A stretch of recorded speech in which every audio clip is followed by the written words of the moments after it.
अमरावती शहरात पहाटे वादळी वाऱ्यासह जोरदार पाऊस झाल्याने खासदार नवनीत राणा यांचे प्रचार कार्यालय जमीनदोस्त झाले आहे।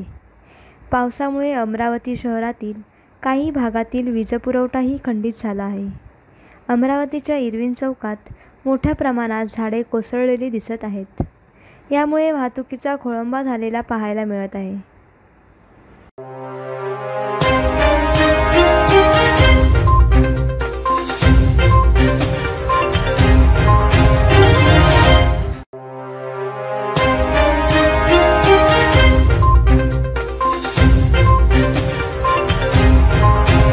बिजू महाजन डेकोरेशन एंड संचालक हे पूर्ण मंडपाचं काम माझ्याकडेच होतं आणि नवनीत राणा यांच्या प्रचाराचं बूट टाकलेलं होतं।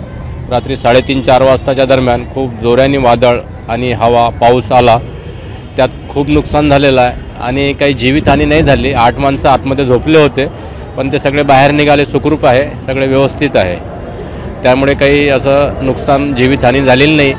पण बाकी मंडप डेकोरेशनचं खूप नुकसान झालं, लाईट फुटले, पंखे तुटले, कूलर साऊंड सिस्टीम तुटली, असं नुकसान झालेलं आहे। बाकी आता पाऊस सोडणं चालू आहे, साफसफाई चालू आहे आणि 2 दिवसात पूर्ण बांधून पुन्हा तयार करून देऊ आम्ही। सुनील भाऊ फोन आला, सुनील भाऊचा, त्यांचे मोठे भाऊ, त्यांचा फोन आला होता आणि रवी भाऊचा पण फोन आला होता, तर आम्ही येणार आहे ते इकडे।